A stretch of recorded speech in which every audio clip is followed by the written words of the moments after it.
A smoke-shrouded folk festival kicks off in Calgary. We are taken care of pretty well as artists, and I know that the folks who come here, the folkies, we're resilient people. The plan from organizers as the city deals with the poorest air quality. Searching for Parker in the air and on the ground. Searching backyards, bringing the dogs in, getting permission to search your house. More than a week after the boy wandered away from his day home. And a lot of lightning, and some left its mark. I think it's incredible the power that it had. What's behind the boom in Alberta electrical storms? CTV Calgary, local breaking news with Alicia Fieldburn. Hello and thank you for joining us. The city has been under an air quality warning this evening, reaching the highest risk level during the first night of Calgary Folk Music Festival.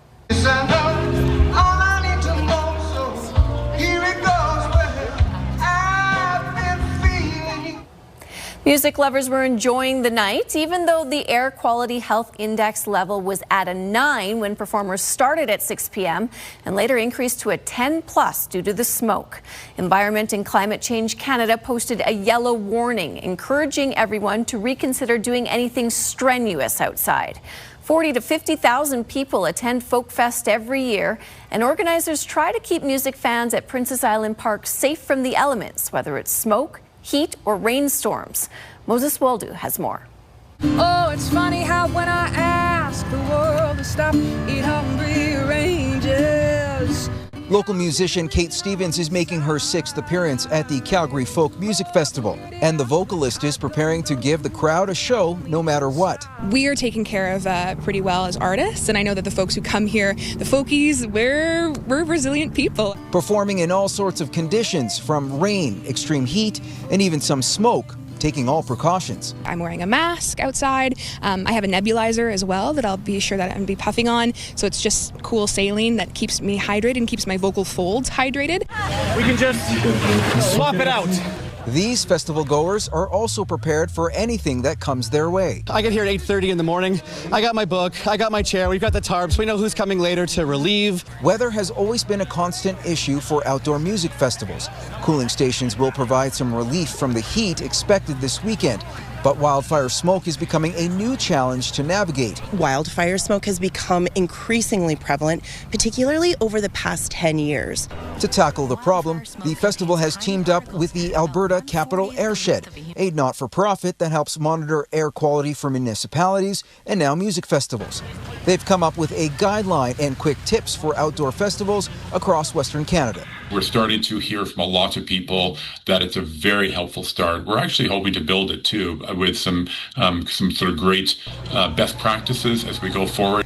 With the help of the Calgary Region Airshed Zone, or CRAZ, festival organizers will use devices called Purple Air Monitors, placed on tents at various locations.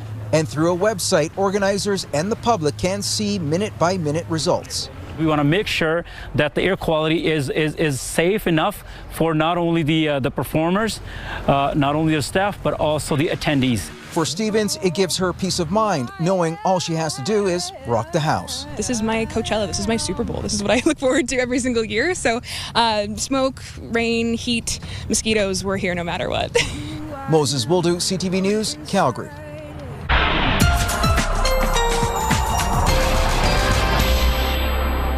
Danielle, you can really smell that smoke tonight, feel it in your throat. It's really bad. It's awful. And we have now gotten to the highest end of that air quality health index. We're at a 10 plus, and Airdrie is also at a 10 plus. So this is the worst. The poorest air quality is in Calgary, Airdrie, and surrounding areas. So it's not recommended that you go outdoors, because even if you do not have underlying health conditions, this is definitely poor for our health. What's been happening? We've had those winds out of the west and southwest carrying in the smoke from the BC wildfires and the wildfires in Washington state. And when we get this much smoke, it's going to take quite a bit of time for it to work its way out. So likely even through tomorrow morning, it will be at that high level on the air quality health index. It may throughout the day work its way down to moderate, and then we'll probably pump back up to high again. The expected daytime high for tomorrow is 32, but with all the smoke that we will likely be getting, we won't hit that number. It won't be quite that hot. Your full forecast is just ahead. Thanks, Danielle. It's now been over a week since 11-year-old Parker Wells disappeared, but police still believe he can be found alive. Police say all available resources are being used, including drones with advanced zoom and thermal imaging. Firefighters are out too, including the technical rescue team searching storm sewers and the aquatics rescue team checking the waterways. Now, Parker was last seen just before 1 p.m. last Thursday along Travis Crescent. The 11-year-old autistic boy was shirtless with dark shorts and black headphones. The police were over at my place and they downloaded my film from my security camera, and he was walking south. They checked underneath my beds, closets, cubby holes, anywhere someone could hide. I mean, it's incredibly sad, and you know what I mean? I can't fathom how exactly they haven't managed to find him. Like, the people that are cruising around here, like when I come home from work at the end of the day, there's hundreds of people searching every nook, cranny, hillside. And police say they've ruled out the vacant properties in the immediate area. RCMP are investigating a fatal crash that happened yesterday south of Calgary. Mounties say a sedan collided with an SUV near Okotoks around 4 p.m. One of the passengers in the SUV died on the way to hospital. The lone person in the car and 2 others in the SUV were also rushed to hospital. Police diverted Highway 2 north while they investigated. CPKC police have now charged a person after a freight train derailed in Calgary last week. It comes after Calgary transit personnel saw someone on the train just before 13 rail cars ran off the tracks. The charges include mischief endangering life. A suspect has not been named. Some people who had an encounter with a grizzly bear on a popular trail in Banff National Park now face charges. Video of the incident posted to social media shows someone holding a camera and another person walking along a trail at Taylor Lake with an off-leash dog as a grizzly bear follows closely behind. Parks Canada says wardens have identified the individuals involved and laid charges for having an off-leash dog in the national park. Officials say it puts pets, their owners, and wildlife at risk, and off-leash dogs can also stress out wildlife. The Prime Minister says everything is on the table when it comes to U.S. trade negotiations. Today he met with Canada's premiers ahead of a new round of heavy American tariffs. But some wonder if Canada is pulling every lever it can. Tim Brooke reports.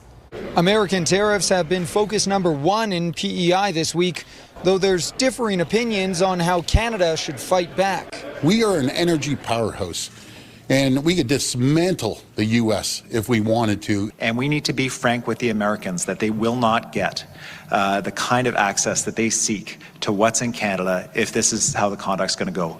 It seems most premiers believe it's now time to use Canada's real bargaining power, energy. American refineries, specifically in the Midwest, rely on exported Albertan crude. But ask the leader of the oil-rich province, and it's a hard no. Well, that's not going to happen. Thursday with the PM, temperatures lowered. Mark Carney is preaching national unity. And part of that unity is recognizing that there isn't a series of little trade issues, they're broad trade issues. All of them have to be part of a comprehensive agreement. President Donald Trump's move to impose 50% tariffs on some Canadian goods is coming next month. Carney won't say what comes before then, but hinted Thursday at supports for tariff-affected sectors. Everything's on the table if there's no agreement, depending on the outcome of the negotiations, yes. Experts believe the measured approach is wise. But we need to proceed a bit more slowly and deliberately than other countries have gone. Whether the eventual pushback includes energy remains to be seen. But some insist when dealing with a bully, a strong response is key. She knows that we have leverage, but she's chosen deliberately not to use it. So this isn't pragmatism. From my perspective, it's cowardice, and I would even argue that it's negligence. Smith disagrees. In fact, after meeting with the PM, she's confident Canada can negotiate its way out of this without pulling a lever it doesn't want to. Part of our success has been, I think, that we've gone directly to American businesses and consumers, and they become our advocates. They know how valuable it is to have a free flow of energy across the border. Tim Brooke, CTV News, Calgary.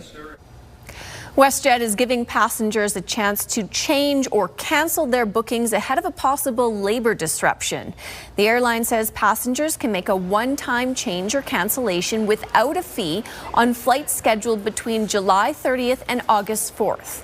Last week, WestJet flight attendants voted in favor of a strike and could legally walk off the job on August 2nd if the airline and union don't come to an agreement. The union says wages, unpaid work, and working conditions have been the major sticking points. Negotiations have been going on for 11 months. Crews spent the day repairing a water main break on the Cloud Trail. The problem is in the southbound lanes between Anderson Road and 109th Avenue. It appears to be near an ongoing construction site. The break happened just after midnight, causing some water pooling. Crews are now working to fix it, but there's no estimate on how long it will take. Construction on the Bears Paw feeder main replacement project remains on time. Crews are continuing along 34th Avenue Northwest in Bowness. Work has been taking place a few blocks at a time to minimize impact to residents. Once all of the new steel pipe is installed, they need to reconnect it to the existing system, disinfect the pipe, and fill it with water before it's ready. Water restrictions are expected in mid-October and will last about 4 weeks. We now know more details about the strength of a tornado that hit Alberta. Details about the latest in a summer filled with a lot more twisters than recent years. You're watching CTV News, Calgary. In BC, wildfires near Boston Bar continue to burn out of control, and with such intensity, they're actually creating their own weather. A shift in the wind cleared out much of the smoke that reduced visibility in the area in recent days, but fire crews say that actually makes their job harder. The fire now has more oxygen and is burning more intensely. In the last 48 hours, the Anderson Creek fire has grown quite a bit and now covers more than 57 square kilometers. The blazes are burning with so much heat and intensity that they're now generating pyrocumulus clouds that create high winds and could even produce lightning. Edmonton recorded about 11,000 lightning strikes so far this month, including one that caused damage outside an elementary school. Nariman Issa has more. She's sticking her nose right in it. Mike and Janet Jeffrey, along with their dog Utah, drove from St. Albert to the school in northwest Edmonton to see a sidewalk. So I wanted to come check it out just to see what the damage was. Earlier this week, lightning struck the pavement, leaving behind a small crater. It also affected a nearby fire hydrant halfway down the block. I think it's incredible the power that it had, and it looks like slight damage, but there's a hole in the concrete. The city has marked the spot as underground work is needed. The hydrant is in working order. EPCOR cleaned it up, saying it was only damaged on the exterior. Most often if it hits a tree or something, the tree cracks and you don't really see anything, where this one you can actually see some evidence of it, or more evidence. It's been a stormy July. Environment Canada says roughly 11,000 lightning strikes have been recorded so far this month, a major jump from July 2024 and July 2025. Each saw about 2,000 strikes recorded. We've got a lot of moisture in the region. Still very humid. You can feel it when you're outside. It's very muggy. CTV meteorologist Corey Adel says wet weather and heat is the perfect storm for lightning shows. So we've had a lot of really big turbulent storms, very moisture driven. And the more moisture that you have in these storms, the bigger they get and the more active they become and the more electrically charged as well. The city says it plans on preserving the portion of sidewalk that was struck. It's planning to give it to the University of Alberta for research purposes. Probably had a lot of visitors, huh? A neighborhood attraction sparking a lot of attention. Nariman Issa, CTV News, Edmonton. A tornado that hit west central Alberta is confirmed to be an EF2. It touched down near the hamlet of Robb last Friday. Researchers estimate the wind speed at about 190 kilometers an hour and the length of its path about 10 kilometers. The Northern Tornadoes Project also released aerial photos of the damaged area. There have been 27 tornadoes reported in Alberta, the most active season in the past decade. A requirement for Alberta lawyers to complete Indigenous education training is being dropped under a new provincial law. That change is sparking debate within the legal community. Mark Villani has more. Nicole Johnston spent more than a decade advocating for her family through the justice system following the 2014 killing of her nephew, Colton Crowshoe. She says that experience showed her why lawyers need a deeper understanding of First Nations history, rights, and calls to action. We're really now taking a step backwards. An Indigenous education course known as The Path will now be voluntary for new Alberta lawyers and those transferring from other jurisdictions. How are they going to help and understand when it comes to the Constitution and legal rights of First Nations? The change comes as part of the Alberta government's Regulated Professions Neutrality Act, taking effect on September 1st. The act ends the ability for regulators to require mandatory education or training unrelated to professional competence or ethics, but does not prevent or limit professionals from undertaking training if they choose to do so. Reconciliation remains a priority for Alberta's government. They shouldn't really be part of the Law Society's activities at all. And some Calgary lawyers like Glenn Blackett agree with the decision. He says mandated Indigenous training courses are being used to influence broader social or political objectives. The Law Society, which regulates lawyers, has decided that they're going to use their regulatory power not to make sure that lawyers uphold the law, but really to incentivize lawyers to change the law. And that's not the lawyer's job. It's not about influencing anybody. It's about telling you the history of Alberta and Canada. The PATH training course was created in response to the Truth and Reconciliation Commission's Call to Action 27, asking law societies to educate lawyers on Indigenous rights, treaties, residential schools, and Indigenous law. It was a direct fulfillment of that TRC call to action. So now Alberta has to kind of erase that from our record, which it's disappointing. It was designed essentially to help them understand some of the systemic issues that may have affected their clients and to make sure that those things are presented. The Law Society of Alberta says over 10,500 of its lawyers completed the PATH over the past 5 years. As a result, the Law Society is confident that we have responded to this call to action in a meaningful way. Still, opinions are divided. The lawyer's job is to be loyal to the law and the Constitution and be loyal to the client's interests. We need to understand our history. Mark Villani, CTV News, Calgary. The province has officially changed the way Albertans can access diagnostic testing. Patients can now opt to pay for preventative services like private mammograms and cardiovascular tests. If the private test finds a life-threatening condition, the province will reimburse the patient for the cost of the service. The new plan is meant to speed up wait times, though some critics argue that it could take specialists away from the public field. There are no changes for tests with a doctor's referral, which remain free to all Albertans. Well, it's hot and smoky, and that trend is expected to continue. Danielle's forecast is up next.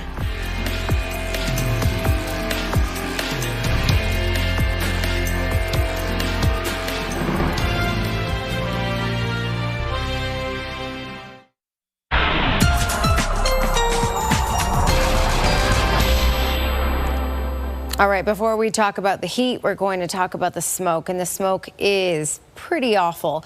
By 7 o'clock tonight, we hit a 10 plus, which is very high risk on the air quality health index. So Calgary got 10 plus, so did Airdrie and many communities in the surrounding area. So the poorest air quality, absolutely. Typically when it's at that moderate level, if you have even underlying health conditions, you can go outside for a little bit, but it's not recommended that anybody goes outside and certainly does anything strenuous outside in this type of air. All right, so what we have is these winds out of the west and southwest, and that's been pumping in some smoke from the BC wildfires and the fires in Washington state. The wind direction is going to shift and even lighten over the next little bit. So while we have a lot of smoke in place, it will take quite a bit of time for it to work its way out. So it will likely still be very smoky through the morning hours tomorrow, and then maybe wind down to moderate. But then we're going to get those winds from the same direction pumping in at 40 kilometers per hour once again, and it will likely drag in some more smoke once again. Okay, Calgary up through Olds, over to Rocky Mountain House area, down towards Lethbridge, Pincher Creek. These areas are under the air quality warning because we will continue to have poor air quality at times. And then here you go, there's the heat warning in place as well. So there's a lot of heat that we're looking at, and the hottest day is actually supposed to be tomorrow. But with all this smoke in Calgary, for example, we may not quite hit that 32 mark It will still be hot, though. All right, 27 was the high in Calgary today, 23 in Banff, and well into the 30s for Lethbridge, Milk River, and Medicine Hat. That's not even factoring in the humidity. You can tack on another 3 degrees at least for what it actually felt like with the humidity. We have the ridge of high pressure in place, so we're getting this warm pump of air from the States, and this will be in place, and the jet stream will be to the north of us for about 2 weeks. Again, the hottest of this stretch will mainly be for the next 2 days. If we don't get as much smoke, then temperatures will really be able to rise. But really for the next 2 weeks, temperatures will be either at that 30-degree mark in the city or just below it. So this is a long stretch. We have a small chance of seeing some isolated showers out there tomorrow morning, smaller chance of seeing any sort of thunderstorm activity. And when you look at the longer range forecast, there you go. There's that heat 32 potentially tomorrow. If not, it'll be a little cooler than that. Small chance of a late day shower. Air quality health index ranging between high and moderate throughout the day. It will likely peak back up Friday night through Saturday to that higher level and then back down to moderate later in the day on Saturday with a high of 31. A little more reasonable, I guess you could say, with regards to the heat on Sunday, high of 28. Thanks, Danielle. Members of a Calgary club are revved up about a big anniversary. The motorcycle club is turning 100 years. And my, how things have changed. We take a look back and ahead to this weekend celebration.